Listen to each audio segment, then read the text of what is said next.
하나님 말씀은 로마서 2장 17절로 29절 마지막 절까지입니다. 로마서 2장 17절로 마지막 절까지 함께 읽겠습니다.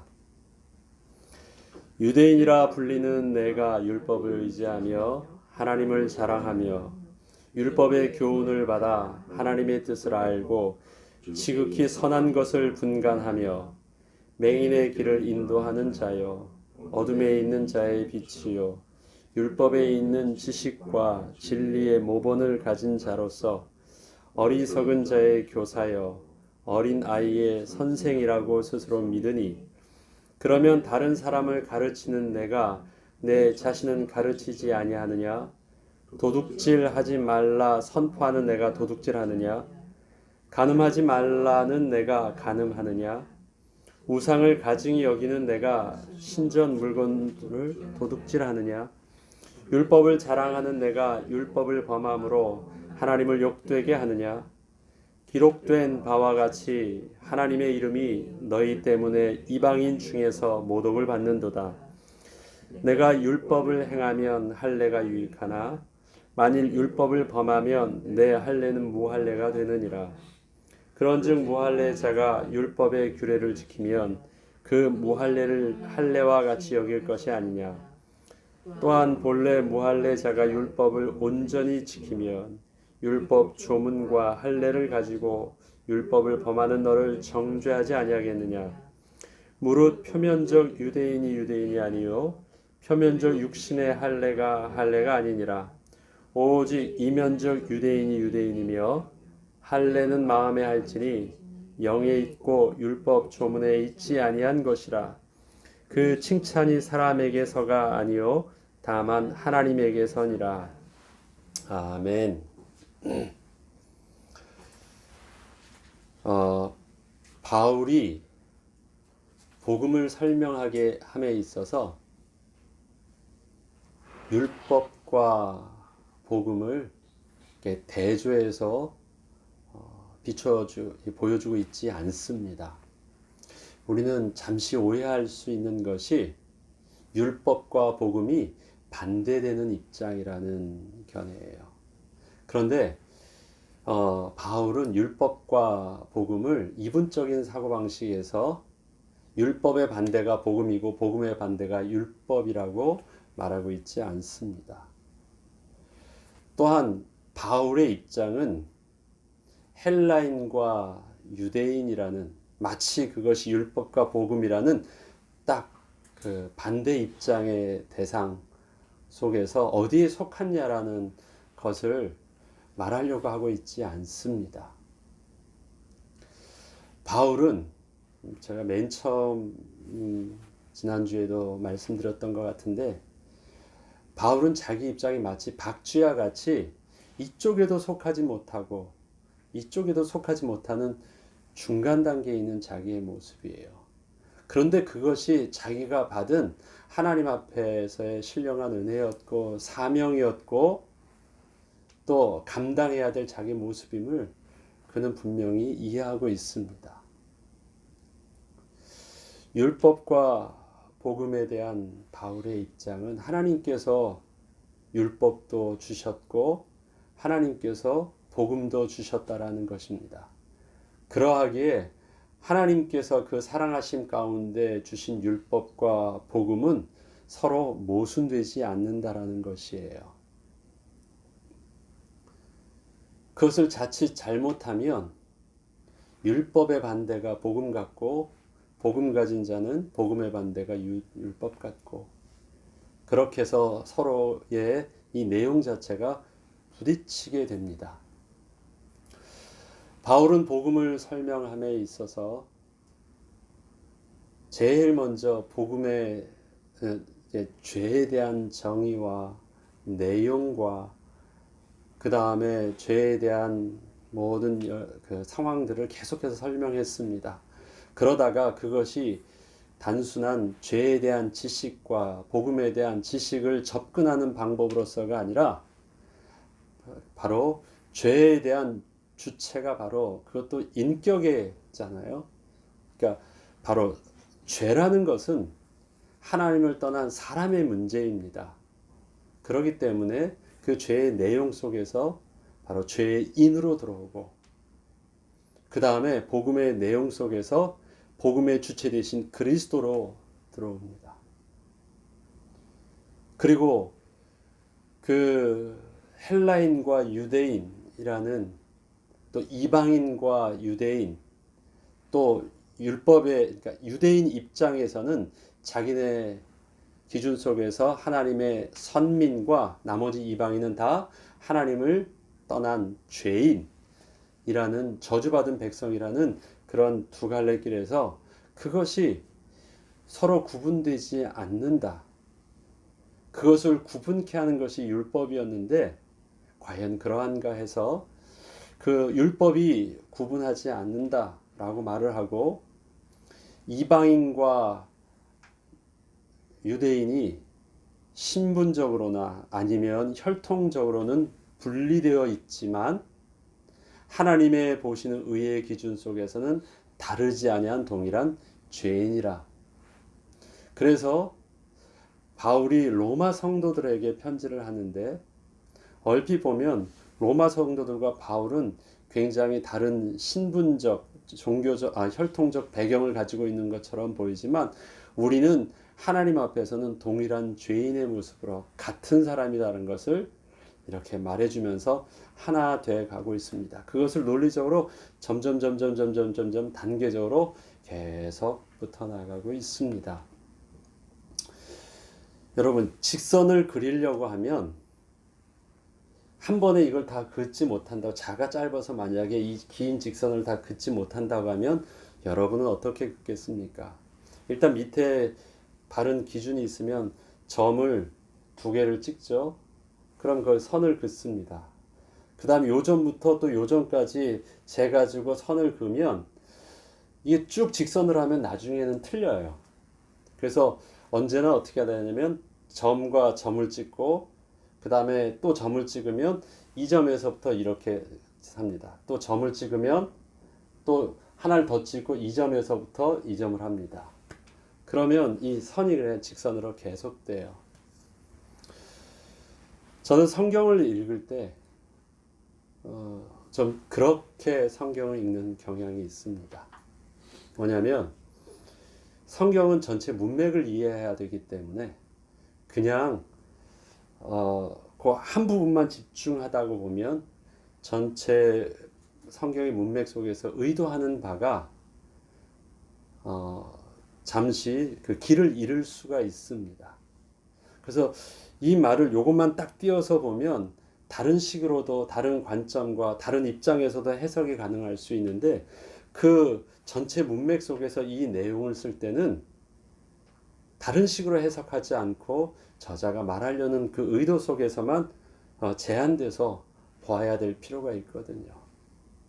특별히 로마서를 읽을 때 앞서도 말씀드렸지만 주의해야 될 부분들이, 로마서를 한 곳으로 계속 깊게 이야기하다 보면 그 깊게 연구하는 의도에 따라서 그것이 굉장히 다른 방향으로 깊어질 수가 있어요.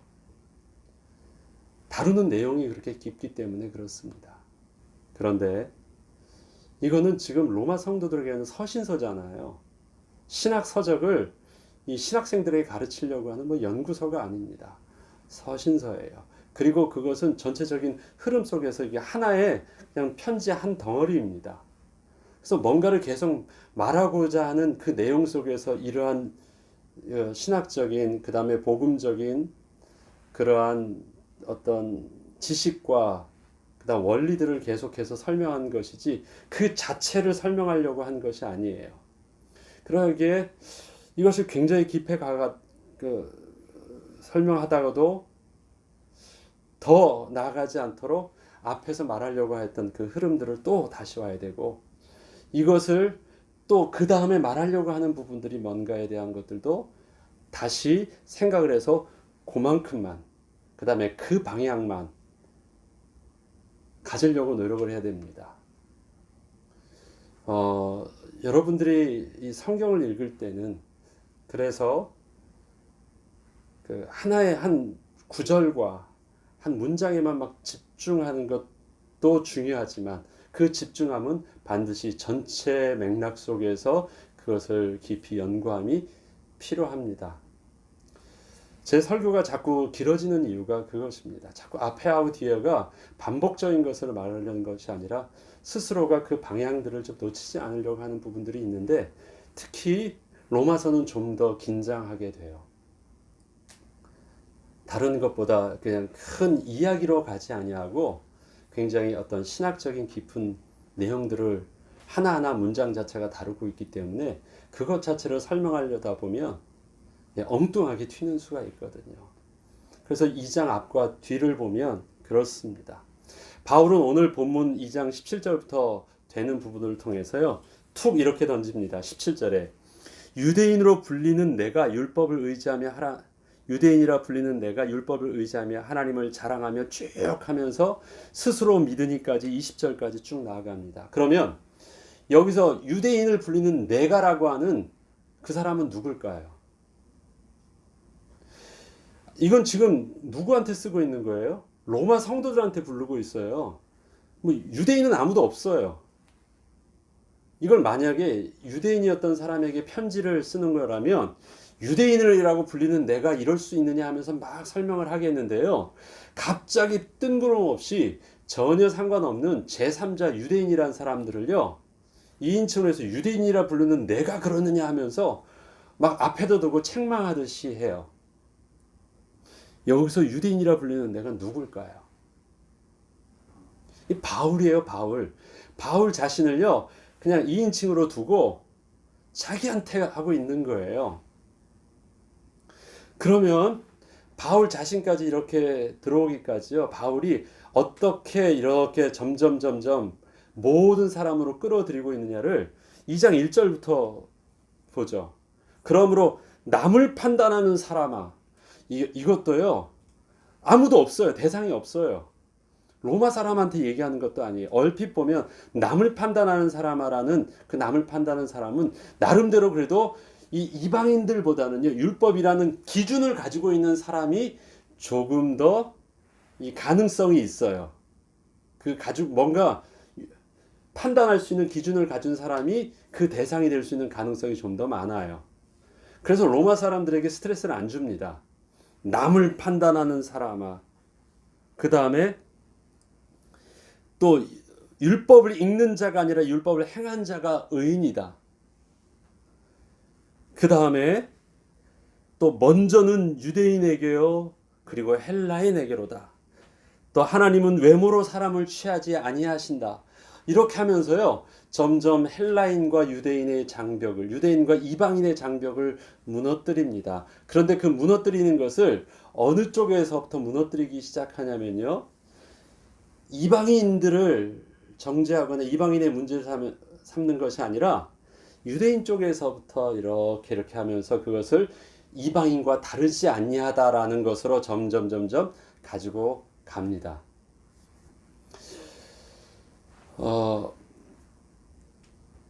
율법은 우리가 하나님 앞에 선한 자라는 것을 드러내게 합니다. 내가 하나님 앞에 의인이라는 것을 말해주는데 율법이 사용되어집니다. 그런데 복음의 내용은요, 하나님 앞에서 은혜를 받았다라는 그 내용을 다른 표현을 하면 모든 사람들은 죄인이라는 것으로부터 출발합니다. 율법은 구별시켜요. 내가 의인이다. 그리고 저들은 죄인이다라는 것을 구별시키는데, 복음은 둘을 구별시키지 않습니다. 모든 사람들은 다 하나님의 은혜가 필요한 죄인이다라는 거예요. 그래서 복음의 내용에는 율법과 복음을 이렇게 딱 구분시키지 않고 모든 것을 품습니다. 그래서 지금 율법의 기준 안에서 자꾸 구분되려고 했던 것을 자꾸 이렇게 무너뜨려요. 하나씩 한 단계씩 무너뜨립니다. 그래서 2장 어제 읽었었던 본문에 보면요, 사실은 이것을 듣는 유대인은 아무도 없어요. 그것을 말하고 있는 바울뿐이 없는 거예요. 그것을 적고 있는 사람. 그래서 결국은 2장 1절부터 남을 판단하는 사람아부터 그것에 대해서 좀 껄끄러울 수 있는 대상은 사실은 바울밖에 없었어요. 근데 그것을 좀 멀게 말했죠. 그러다가 율법을 읽는 사람이 아니라 율법을 행하는 사람이다 하니까 이게 확실하게 유대인에 대한 부분들이 나오죠. 율법을 소유하고 있거나 율법을 읽는 자. 그래서 저들은 유대인들은 율법에 대한 관점이 어땠냐면 우리가 하나님께 율법을 받았다. 율법을 소유했다라는 것을 가지고 하나님의 선민이요 또 율법을 읽는다는 것 때문에 가르치고 배운다는 것 때문에 우리가 하나님 앞에 의인이라고 말하고 있는데 바울은 이젠 한 단계 한 단계 가면서 율법에 대한 이 관점을 이제 서서히 하면서 확실하게 확 바꿉니다. 의의 기준이 율법의 소유의 여부가 아니고 또 율법의 소유가 바로 구원을 결정하는 것이 아니라 율법을 어저께 뭐라 그랬죠? 율법을 행함 여부가 하나님 앞에서 의롭다 인정함을 받는 것이래요. 율법을 행하느냐 행하지 않느냐. 심지어는 그럼 율법을 행하는 것을 보니까 외모로서 유대인의 혈통을 가지고 있느냐 유대인의 율법을 행하는 율법에 가지고 있다고 하는 그 혈통과 그 다음에 그들의 신분 자체가 의인을 기준하는 것이 아니라 그런 것은 없다 할지라도 심지어 만약에 율법을 모르더라도 율법대로 행하는 선한 양심을 가진 자가 있다면 여러분들은 그것에 대해서 어떻게 하겠느냐. 하나님은 분명히 그것에 대해서 율법을 가지고 있지만 행하지 않는 자에 대해서 하나님은 정죄하실 것이다 라는 것입니다. 그래서 완전히 무너뜨렸어요. 율법에 대한 보는 관점을 완전히 바꾸어 버렸습니다. 율법의 기준은 행함에 있지 소유 여부에 있지 않고 읽는 것에 있지 않다. 이것에 대해서 유대인들도 변명하지 못해요. 뭐 틀린 말 아니잖아요. 그리고 이방인들도 우리가 율법이 없다라는 것이 열등의식을 가질 것도 아니에요. 구분 짓는 것이 그 율법이 아니었구나. 우린 율법의 내용들을 잘 모르는데 이것 때문에 우리가 하나님의 은혜를 받는데 핸디캡이 있구나. 그런 생각들을 전혀 안 하게 만든 것이에요. 그러면서 17절에 유대인이라 불리는 내가 율법을 의지하며 하나님을 자랑하며 율법의 교훈을 받아 하나님의 뜻을 알고 지극히 선한 것을 분간하며 맹인의 길을 인도하는 자여 어둠에 있는 자의 빛이요 율법에 있는 지식과 진리의 모본을 가진 자로서 어리석은 자의 교사여 어린아이의 선생이라고 스스로 믿으니. 누가 그랬었어요? 지난날에 바울이 그랬었어요. 그래서 너무 자세하게 너무 구체적으로 정확하게 말할 수 있어요. 내가 그랬었다. 내가 지난날에서는 율법으로서는 태어날 때서부터 또 율법으로서는 가말리의 후손으로서 열심으로서는 누구보다도 그 앞선 하나님 앞에서 몸부림치는 자였고 학문으로도 뛰어났고 열심으로도 뛰어났고 자타가 인정할 만큼의 의로운 스승으로서 올바른 모범자였다. 그리고 그것을 나는 스스로가 믿었다. 믿었다라는 건 뭐예요? 스스로에게 자기 자부심이 있었어요. 믿으니 그러면 다른 사람을 가르치는 내가 내 자신을 가르치지 아니하느냐? 도둑질하지 말라 선포하는 내가 도둑질하느냐? 간음하지 말라는 내가 간음하느냐? 우상을 가증히 여기는 내가 신전 물건을 도둑질하느냐? 율법을 자랑하는 내가 율법을 범함으로 하나님을 욕되게 하느냐? 만약에 제3자 유대인이라면 너 무슨 근거로 그렇게 말할 수 있어? 증거 있어? 할 수 있겠죠. 그런데 그것을 본인 입으로 말하면서요. 내가 증인이야. 내가 하나님 앞에서 율법에서는 선한 자였지만 원치 않는 바 내 안에 악은 있어서 남은 몰랐지만 난 하나님 앞에서 율법을 가지고 자유롭기를 원했지만 율법 안에서 난 자유인이 되지 못했었어요. 내가 왜 복음에 대해서 이렇게 기쁜 소식을 말할 수밖에 없었는가? 나는 정직한 모습이 이랬었으니까. 남 얘기하는 것이 아닙니다. 유대인을 총칭해서 말한 자들이 아니에요. 저들 안에 있는 그 모습, 그들 중에 나도 있었는데 나는 그래서 저들 안에 고민하는 바를 너무 잘 알고 있어. 그렇지만 금기어로 말하지 못하고 안 했고 그 스스로에게 자기를 감추기 위해서 더더욱 율법이라는 부분들을 더더욱 드러내서 다른 사람들을 정죄하고 내 속에 있는 죄의식을 조금이라도 좀 더 풀어내기 위해서 할 수 있는 한 더 열심으로 내가 할 수 있는 한 열심의 행위로 몸부림쳤어요. 그래야지 양심이라도 좀 나아지니까. 좀 다르다는 것을 보여줘야 되니까. 그러나 여전히 내 안에서는 하나님 앞에서 사람들은 모른다 할지라도 하나님 앞에서는 도둑질하는 자였고 하나님의 물건을 훔치는 자였고 간음하는 자였고 남을 미워하는 자였고 그 다음에 하나님의 율법의 온전함을 내가 그렇게 이행할 수 있지 못했어요. 이러한 자기 모습을 이야기하면서 기록된 바와 같이 23절에 보면 율법을 자랑하는 내가 율법을 범함으로 하나님을 욕되게 하느냐. 기록된 바와 같이 하나님의 이름이 너희 때문에 이방인 중에서 모독을 받는도다. 만약에 내 안에 그러한 일들을 사람들은 모르고 있었지만 내 안에 그러한 일들을 알았다라면 그들은 분명히 말할 거야. 너도 다르지 않네. 그것에 대해서 자기는 부끄러움을 당할 수 있다라는 것을 너무 잘 알고 있어요. 심지어는 율법을 모르는 저들의 선한 양심이 자기보다도 더 올바른 행동들을 하고 있는 것을 볼 때면 더 할 말이 없어요. 종교적이지 않더라도 착한 사람 참 많거든요. 나는 하나님 앞에 열심이라고 하지만 내 속에 있는 이 못된 것들은요. 저들의 도덕적 기준에 못하는 일들도 참 많아요. 그러면 어떻게 하겠느냐는 거예요. 율법을 모르지만 나보다 사람 됨됨이가 나은 사람, 율법을 알아서 다른 사람 앞에서는 선한 의로운 옷을 입는 것처럼 보이지만 내 속에 있는 나의 성향은 얼마나 악한지를 몰라요.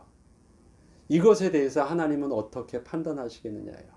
내가 할례를 받았으니까 내가 혈통적으로 하나님의 거룩한 선민이라 인정을 받았고 내가 율법을 가지고 있었으니까 내가 과연 할례자라고 해서 내가 하나님의 의의 백성이라고 할 수 있나? 할례를 받았다 할지라도 율법에 행함이 없다면 그 할례는 무할례가 된다. 다시 말해서 하나님의 죄인으로서 저주받는 건 맞지 않느냐. 그러면 저들은 할례도 받지 않았는데 하나님께서 요구하시는 율법의 기준에 온전히 맞는다고 하면 그건 어떻게 할까? 저들은 할례 때문에 안 받았다는 것 때문에 율법의 기준에 맞는다고 할지라도 아니라고 말할 수 있을까?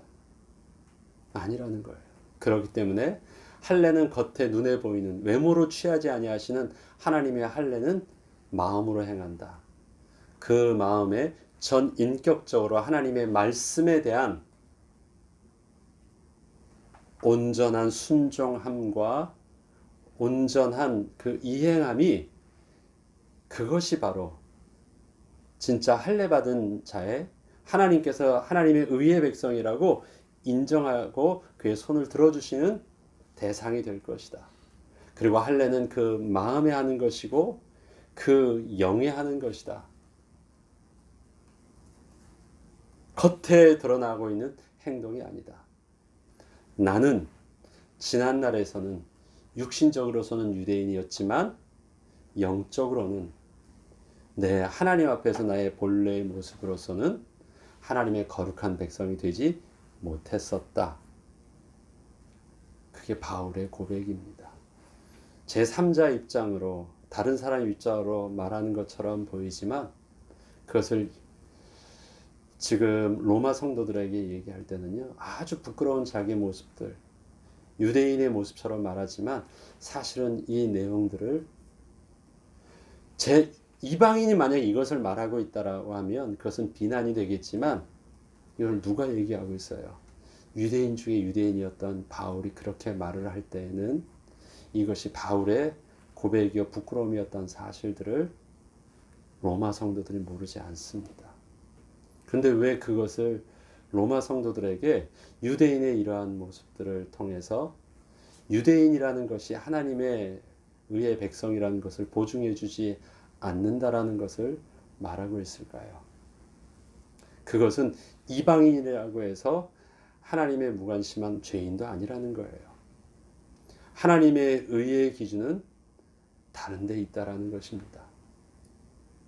그러기에 복음은 계속해서 뭐를 얘기하려고 하느냐? 복음은 하나님 앞에서 선한 자가 아무것도 없다라는 것을 말하려는 것이고, 앞서 말씀드렸듯이 율법에서 말하고 있는 나 외에는 하나님 앞에 의의 백성이 없다고 하는 그 구분된 내용들을 내려놓게 하는 것입니다. 그리고 진짜 죄는 율법을 가지고 있느냐 안 가지고 있느냐는 것이 아니라 하나님 앞에서 하나님의 말씀을 내가 온전히 마음으로 순종하느냐 받느냐 받지 않느냐라는 하나님의 권위와 하나님의 인격과 하나님의 말씀 앞에서 하나님을 거부하느냐 받아들이느냐 그 죄의 유무에 있다라는 것입니다. 29절의 마지막에 보면 그러기에 오직 이면적 유대인이 유대인이며 할례는 마음에 할지니, 그러니까 속에 표면적인 유대인이 아니라 그 안에 하나님이 보시는 다른 기준이 유대인의 참된 하나님의 백성의 기준인데 바로 그것이 할례는 마음에 할지니 영에 있고 율법 조문에 있지 아니한 것이라. 그 칭찬이 사람에게서가 아니요 다만 하나님에게서니라. 그 칭찬이 사람에게서가 아니요 하나님에게서니라. 다시 말해서 칭찬이 사람에게 받는다는 것은 내가 사람에게 보여질 수 있도록 한 것이잖아요. 그런데 하나님에게서 있으면 사람에게서는 보여지지 않아요. 보일 수도 없어요. 그러나 하나님은 보실 수 있고 우리는 하나님께 드러내 보일 수 있는 내용이 무엇입니까? 그 말씀에 행동으로 순종하는 것이고 내 안에 숨겨져 있는 은밀함을 하나님 앞에 정직하게 내가 내어놓고 나는 죄인임을 고백하는 것입니다. 그것을 2장 앞절에 보면 우리 어저께 읽었었던 부분에 5절 보면요. 뭐예요? 다만 내 고집과 회개하지 아니하는 마음을 따르지 않는 것입니다. 내 고집과 회개하지 않는 법. 자꾸 그것을 어디다 숨기려고 했을 텐데. 율법이란 옷을 입고 나는 의롭다고 얘기하는 그 모습들 내려놓고 할례는 받는다고 하면 겉으로 하지 말고 그 마음의 할례를 받아라. 그 마음에 하나님 앞에서의 약속의 인치심을 받고 잘라낼 것을 거기서 잘라내라는 것입니다. 그리고 그 영에 있다라고 말합니다. 이것을 누가 할 수 있을까요? 유대인이 할 수 있을까요? 아니면 이방인이 할 수 있을까요? 마음의 할례를 누가 받을 수 있어요? 받을 수 없어요.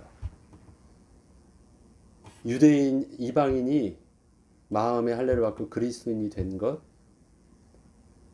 그것은 유대인, 이방인이 가지고 있는 어떤 특별함이 아니었어요. 예수님께서 이 땅에 오셔서 회개의 주체가 되어주셨고 주인이 되어주셔서 능히 가능케 하신 거예요. 마음과 생각을 주장하여 주신 그리스도의 은혜의 능력이 있어서 그런 것입니다. 이 내일 읽을 3장에 보면요. 그런즉 유대인의 나음이 무엇이냐? 할례의 유익이 무엇이냐? 그러면서 범죄에 많으니 우선은 그들이 하나님의 말씀을 맡았습니다. 할례 유익이 없다고 말해요? 할례가 잘못됐다고 말해요? 그런 거 아니래요. 그들도 하나님께서 그들에게 주신 것이래요. 그런데 그것을 먼저 주신 것이래요. 그것이 할례라는 것, 그러니까 율법이라는 것을 어떤 입장에서 보냐면요. 하나님이 주신 것인데 먼저 주신 것이래요. 근데 먼저 주신 이유가 있대요. 그것을 이제 내일 설명을 해요. 그 말은 뭐냐면 율법과 복음을 하나님이 완벽한 율법을 주셨는데 가만히 이거 하다 보니까 율법에 조금 이 불완전 요소가 있어서 다시 이제 복음을 주신 게 아니에요. 하나님의 완벽한 구원 계획 속에서 하나님께서 유대인을 택하시고 그들에게 율법을 주셔서 하나님의 구원을 완성시키기 위한 그 역할들을 유대인에게 맡기신 것이 있어요. 그걸 뭐라고 표현하냐면 먼저 된 하나님의 은혜가 있다는 거예요. 먼저 된 하나님의 은혜. 그 개념으로 이해하지 못하면 율법을 우리가 온전히 이해하지 못하면 우리에게 복음이 복음되지 않아요. 왜? 율법 안에서 우리에게 복음을 설명하기 때문에. 그래서 바울도 로마서 이제 10장 11장에 보면 내가 왜 내가 유대인으로서 그것도 유대인 중에 유대인으로서 이방인의 사도가 됐는 줄 아느냐? 나는 내 고륙지친을 너무너무 사랑한다. 나는 유대인으로서 부인하지 않는다. 내가 유대인을 더 사랑하겠느냐? 아니면 내 친척, 내 혈통적인 이방인을 더 사랑하겠느냐? 유대인을 더 사랑하겠느냐? 난 유대인을 더 사랑해. 근데 유대인을 복음화하기 위해서 하나님께서 내게 저 사랑하는 자들을 위해서 저들에게 복음을 복음되게 하기 위해서 나에게 먼저 이방인에게 가서 복음을 전하게 하셨어요. 그래서 최종 목적이 뭐예요? 유대인에게 이방인에게 전한 그 복음을 통해서 유대인에게 이 복음을 전달하기 위해서라고 표현을 합니다. 그래서 바울을요, 자기를 언제나 표현을 할 때 유대인을 부정하지 않고 또 먼저 된 하나님의 은혜로서 자기가 유대인 된 모습으로 이방인에게 전하는 것이 바로 하나님의 섭리라는 사실 속에서 자기를 전합니다. 이런 것 있잖아요. 다른 종교나 아니면 이단 종교에 있던 사람들이 내가 개종하면서 올 때는 지난 날에는 이래 했는데 이것이 잘못됐어요. 하나님의 은혜 가운데 그것이 잘못된 줄 알게 하셔서 나 이제 진짜 복음을 알게 되었습니다. 그게 많은 사람들의 간증이잖아요. 그런데 바울은 유대인 중에 유대인이었던 앞장섰던 자가 이방인에게 복음을 전하게 될 때 율법을 가진 자가 복음을 설명함에 있어서 그러한 이분법적인 구조 속에서 반대로 한쪽을 부정하면서 한쪽을 더 강하게 긍정하는 강조로 사용하고 있지 않습니다. 그러하게 우리들도 잘 주의해서 보여야 될 것은 우리에게 율법은 하나님의 복음을 온전히 더 이해하게 하고 그 다음에 복음을 복음되게 우리를 이끄는 하나님의 먼저 된 섭리 속에서 우리 율법에 대한 바른 이해가, 그리고 복음과 율법은 절대 모순되지 않고 부딪히지 아니하는 상관관계가 있는 온전한 하나님의 의를 드러내는 영적인 비밀이라는 사실들을 우리가 잘 이해하고 계속해서 로마서를 인도받아야 되겠습니다. 그래서 결론적으로 오늘까지 온 이 복음은 바울은 이방인들을 그리스도인으로 만드는 것이지 유대인으로 만드는 것 아니고 유대인을 이방인처럼 만드는 것도 아닙니다. 이방인도 유대인도 아니고 한 하나님 안에서 둘이 하나가 되어서 뭘 만들어요? 하나님의 거하시는 성전인 한 새 사람, 새로운 피조물로 만들어요. 그런즉 그리스도 안에 있으면 새로운 피조물이에요. 그 새로운 피조물은 유대인도 아니고 헬라인도 아니고 그 둘이 하나가 된 모습이에요. 거기에는 뭐가 있어요? 그리스도인이 있대요. 다시 말해서 유대인에 주셨던 하나님의 은혜와 헬라인에게 주셨던 이방인에게 주셨던 하나님의 은혜가 우리에게 온전히 합해졌을 때 온전한 복음 가운데 우리는 뭐라고 될 수 있어요? 비로소 그리스도인의 온전한 그리스도의 모습으로 바로 설 수 있고 하나님의 의의 모습을 이해하며 의의 백성으로 설 수 있대요. 그것이 에베소서에서 말하고 있는 교회론에 나와 있잖아요. 그것도 바울이 말하고 있는 복음의 관점 속에서의 균형입니다. 그것을 로마서에서도 동일하게 말하고 있습니다.